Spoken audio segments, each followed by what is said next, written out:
The first thing that we have to realize is that we are eternal. I am not this body. I am not this mind. I am the spirit that is utilizing this. I'm accessing this mind and I'm accessing this body, but I'm not that. I'm not bound to my thoughts. I'm not bound to my body in any way. I'm infinite, truly infinite. And we chose to come into this experience to kind of forget that. It adds to the difficulty and challenge, and it gives a much more rewarding experience as we ascend back up the levels, ascend back up this spiraling staircase to get back to realizing who we truly are, which is that we are aspects of the one true creator. We are aspects of God. So that's the best thing to remember first and foremost, is that whatever does happen to this body is not me. We do get attached to it. It seems we begin to identify with it, and that's sort of what those who seek to control loves to instill this kind of programming into us, is that the threat of our body's death is as if that is a threat to our true essence, who we truly are. Whereas in reality, and this is told countless times through anyone who has a near-death experience, like we've got our lovely Lynette who has shared about that. And if you want to learn more about people who have experienced that, just check out The Other Side Near-Death Experience, or NDE podcast. It's on YouTube, it's on Spotify. And every episode is just another relaying of someone who has crossed over to the other side and then come back. And the similarities are amazing, like the fact that these people don't know each other and don't grow up in the same culture, don't have the same set of anything, and yet they can have profoundly similar experiences of crossing over, which just gives credence to this not being just a dream. And they'll talk about that too, of how it feels so real. It doesn't feel like a regular dream. It feels real because it is. That's reality. This is the dream. So they're going back. They travel over to what is real. And the experience that I wanted to draw focus on is the similarity of every single one of them talking about how in that moment, all pain, suffering, any feeling of limitation by the body is gone. It's completely gone. And just that feeling of bliss and contentment and joy, that's all that's left. So it's a good thing to remember that, because that's our true state. We are here in a temporal state of being in this physical realm, but our infinite self is far beyond that. And when we experience that, then we start to remember everything and why we chose to come into this experience and what we are here to do. And essentially, we're just here to learn. We're here to immerse ourselves into a very challenging experience so that we can learn to overcome those challenges and experience the rewards of doing that. It feels good. It feels good to do something that we find some sense of accomplishment. And that's essentially what we're doing is this is God's enjoyment, your enjoyment, to immerse ourselves into an experience like this. And forget it, and forget the connection point so that we could find it once again, which maybe we could argue like, hey, that seems too challenging. And maybe from some perspective it is for a time, but it's not, because we always overcome that challenge and we always come back into that awareness, no matter how many lifetimes it takes for us to get there. So that's another thing to remember too, is like, we're not bound to one singular lifetime. We are infinite. So when we're done with this life, we get to choose to come into another. Or not, we get the choice not to as well. But the part of the fun of this is the difficulty of coming into it. So remembering that is essential. Knowing that we are infinite is essential to stepping into the difficulty and the challenge of experiencing eternal life in the physical. So that's where it really gets tough, but really rewarding if we can do it. So to bring that infinite reality into a physical body that is continuously challenged with temptations to dive into foods that do not serve us, dive into mental processes and overthinking ways that drive us into a state of decay, or any which way that this experience can be very difficult and knocks us out of that state of flow and trust that I am infinite, I am immortal. And as soon as we start to believe that we will die and that we are just a finite experience in a body, which is why those who seek to control push that narrative, when we believe it, it becomes true. We are very powerful. But if we believe that we are powerless, if we believe that's how powerful we are, if we believe that we are powerless, we lose our power. If we believe that our body has to decay and die, then it does. The creation is kind of brutal in that sense. It doesn't distinguish between our wants, and it just gives us exactly what we want. And so if energetically we're giving off the resonance of a short lifespan and a lifespan full of hardship and suffering and consuming toxicity and having toxic thoughts and being in toxic relationships, if that is what our life is consumed by, then creation gives us exactly that. It reciprocates that. We have free will, so we get to step out of that if we want to. But if we don't know that we can, it makes it very challenging. But again, the challenge is part of it too.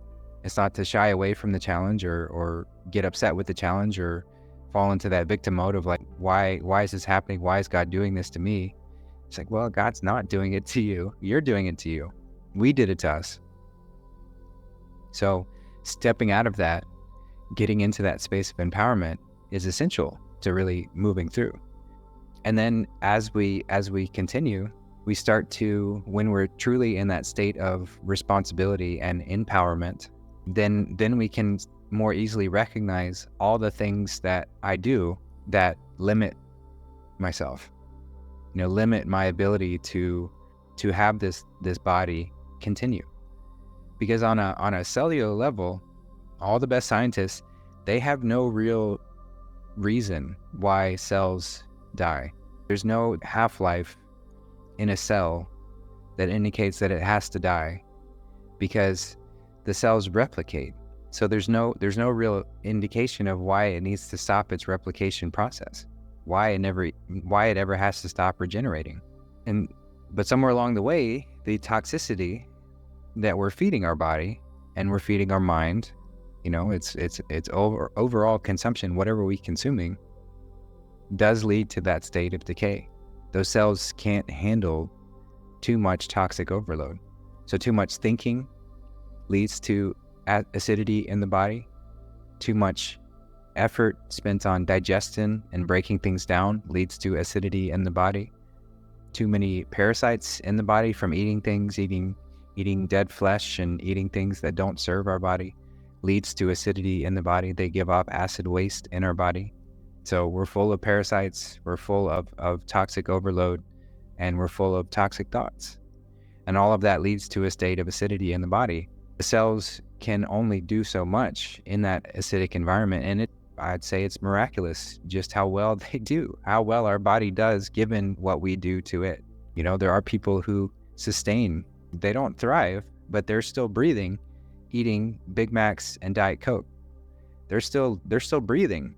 On some scale, they're still living, which just goes to show how miraculous our bodies really are, that we can feed it just absolute garbage and it still sustains. So when we recognize that we're not here to just follow these sensations of the flesh, and you might ask, like, why God would give us, why God would make a potato chip so tempting and so delicious. Why would God punish us and make this temptation here? And that's still viewing it from this victim mentality, right? It's challenging to overcome those temptations of the flesh because the reward is so much greater. So if I need that challenge, if I need to go through that challenge and I need to experience what it's like to give in to the temptations, which leads me to that pathway of death, which is not necessarily a bad thing, it just is. So if I need to experience that death for however many lifetimes, making those kind of choices, then I will. And each time it's okay. There's nothing wrong with it. But I just have to keep doing that until I decide, you know what, I don't want to do that any longer. I want to try and make it in this body. I don't want to recycle. I really want to see how far I can go. And when we start to do that, and we start to recognize that we are eternal, recognize that I'm beyond this body in this lifetime, and make the profound choice that life is worth living outside of the temptations of the flesh, then I get to start narrowing down, okay, what choices are aligning towards a higher way of being? What choices am I making that are allowing my body to do what it naturally does, which is to regenerate?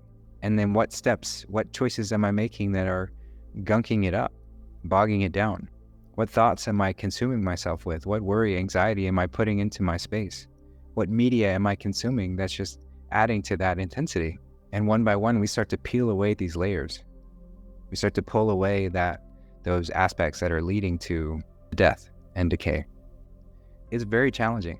This is something that's very easy to talk about, but then putting it into action, when we're faced with those temptations, you smell some delicious smells of some food, you're tempted by lustful thoughts, you're tempted to dip into the societal norms of talking about fears or gossip or any of those things. In those moments, that's where we're tested. Not that God is up there testing us, but the situation is perfectly reciprocating the energy that we're giving out until we decide to do differently. So if we want to do differently, then we have to make bold moves and say, it's not worth it to eat that right now. I don't like how I feel after I do. I want my body to feel a sense of liveliness and health. The physical health space is the easiest to conceptualize because it's a pretty direct response. When we start to clean up our diet, maybe there will be some challenging hiccups to balance out and get to that space. But the feelings of health can't be beat. And then when we start to feel healthy in our body, we also strongly feel the contrast of when we do things that are not healthy in my body. And so that's what helps keep us on that path. But if our body is so gunked up, so bogged down with all sorts of crap, and you have, doctors and people claiming to be medically trained that teach nothing about health and just how to mask symptoms. Oh, let's not talk about your diet. Let's just give you some more pills. So then we never actually examine the root cause. We take more things to numb ourselves out. And so then it becomes nearly impossible to distinguish, okay, what is this one item, this one factor, this one thing doing to my body? It's hard to know that when we're consuming a plethora of toxic things all at once. So when we have this period of elimination, moving back into a state of health, we can start to distinguish, oh, when I eat bread, I get constipated, or when I eat whatever, or when I sit there with watching this news program, I feel angry, I feel fearful. But if that's our norm, then we can't ever step away. We don't ever step away to even know the contrast of what it might feel to feel health, to feel a sense of calmness and peace, not consuming that material. That's what's gotten us into this perpetuating hell loop, is that we don't ever take the time to step away. And to prevent that, you've got a society that's constantly traumatizing us every which way, so that it seems like the only solution is to just numb ourselves out as a protective mechanism. Oh, I don't want to deal with this right now, so I'm going to eat this. I'm going to smoke this. I'm going to drink this. I'm going to watch this. I'm going to have sex. I'm going to watch porn, whatever. All of these are numbing mechanisms to distract us away from being with ourselves and truly sitting with the discomfort, so that I can get to the root cause of why that's even there in the first place. Instead, we would just want to skip those steps and go straight to the numbing. And so then this just perpetuates that loop. Because you can numb it out for a temporary time, but you can't numb it out forever. And so then it just builds. It gets worse. So coming back to realizing how powerful I am and how responsible I am for the choices and what I'm consuming, then I start to get to pick away. These ones are leading to death. And these choices are leading to life. Going outside and touching Mother Earth. That choice will always lead to life. Breathing, focusing on my breath, and getting into a state where that natural, calm, rhythmic breathing. It's just a part of my everyday. And starting to catch myself when I fall into that state of rapid, shallow breathing. That will always lead to life, the breath. And then with the food, it's not about what you eat. It's about what you don't eat. It's about cutting back on all this stuff that doesn't serve us. And really everything outside of what grows from the ground, and even more specifically on a higher level, the fruits, everything else besides that that's been cooked and adulterated and processed foods, animal products, all of those lead to death. And even overconsumption of that which grows out of the ground is still leading to a taxing overload on the body, which is not going to be conducive for longevity and regeneration. But I'm not saying all these things that we have to be extreme and make these choices right here and now, because that actually doesn't work.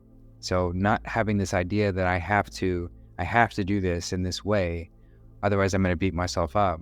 That just creates a sort of boomerang effect, where we might go, and I know many of us, myself included, have experienced this feeling of like, oh, I'm going to go hardcore and cleanse and be real restrictive on what I'm doing and force myself into that. And then it leads to a boomerang where we end up binging afterwards. At some point it snaps.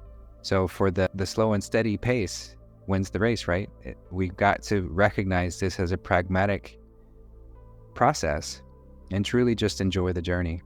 So enjoy every layer that we get to peel away, and do so only when we're truly ready to do so. So just, a humble personal experience with myself, I recognize that salt is a very addictive part of what I consume. It's something that I'm very drawn to. I've gone periods without salt. I felt what that's felt like, and I felt like what it's felt like to reintegrate. I know that it's not leading to my highest good within my body. I know that. But I also don't know that on the deep level of where I can give it up entirely. Because if I did know that, if I truly had integrated that, then it wouldn't be an issue. So I could sit here and beat myself up and try and force myself into abstaining from that completely and entirely. And I've done that. But it doesn't seem to work in the long term. So I just have to trust my experience with this, is that at some point, after maybe that layer is not ready to be peeled away right here in this moment. So I'm still going to partake in that particular substance. But at some point, after I peel away maybe other layers that are ready to be peeled away, I'll get to that point where it's like, it's not really worth it. I don't really want to have puffy eyes when I wake up. I don't really want to feel the feelings of that dehydrating substance. I'd rather feel a sense of hydration and flow throughout my body. But I'm also going to enjoy the process getting there and not try and skip steps or rush into anything, because that can actually lead to an acidic process in the body too. If we're mentally exerting that will to force ourselves to do things and then beating ourselves up when we don't do it, that's very acidic on the body too. You could argue is much more harmful than just eating whatever it is that you're forcing yourselves away from. It can be. So it's a balance. It's a balance that has to be approached at all times. And I would say that the as far as physical longevity, this is such a challenging part of this experience that I'm not going to be attached to however long I get to, as if I have to get to 1,000 years or have to get to infinite number of years to mark success. I'm just going to get as far as I can, right? I'm going to do my absolute very best to peel away those layers of toxicity, peel away those things that are not serving me, so that I can step into a space of elevation. And that's the name of the game, right? We're all players in this game, and we're aiming for the high score. And that factor of how long can you get your physical body to sustain, that's a part of the game. That's a way to measure a high score. And so we're all having this sort of healthy competition with each other, not saying one's better than or worse than, but it's like, it's a challenging game, and it's very challenging. And if I don't get there, if I don't get to 1,000 years in this lifetime, okay, I'm still going to try my best. I'll still see as far as I can go. It's good to aim for the stars, but also be realistic about what level of toxicity I've already done to my body. Not that we can't reverse anything. However, it does become much more challenging the more years we've done harm to our system.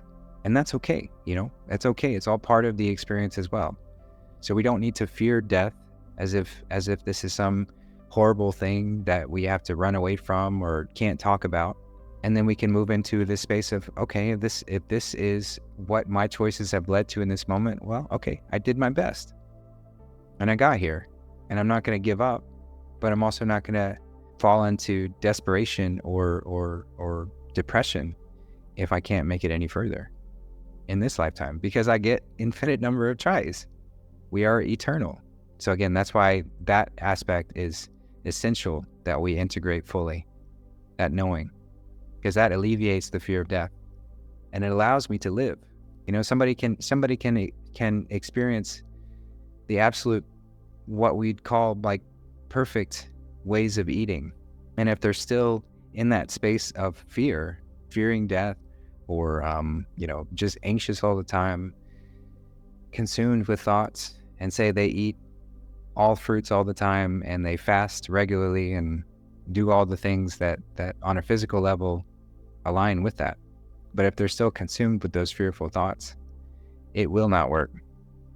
So this has to be a mind, body, spirit approach, all three levels. And it's going to look different for each of us. We all have different strengths in different areas, and we all have different opportunities to work on things in different times. So that's where it just gets back to enjoying each of our journey, being diligent with moving in the right direction to stay in that balance space, but also not beating ourselves up if we miss the mark, if we fall. There's a lesson in the fall. There's a learning in that experience. So it's all perfect. It's all essential. It's all there for us. Nothing's ever to us. Nothing's ever against us. It's all there for us to learn. So it's good to, not overwhelm ourselves with the challenge, but also just be realistic about, like, this is hard and it's supposed to be, because the rewards are beautiful.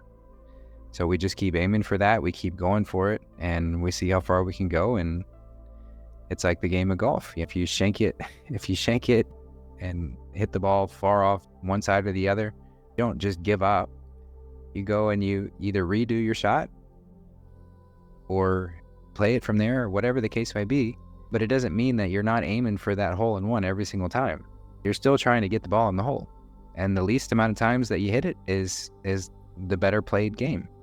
So we're trying to continuously improve our game, continuously improve our way of playing, but we're not going to get upset with ourselves if we have a miss. It's part of that too. It's helpful in refining. This is just a continual refining process.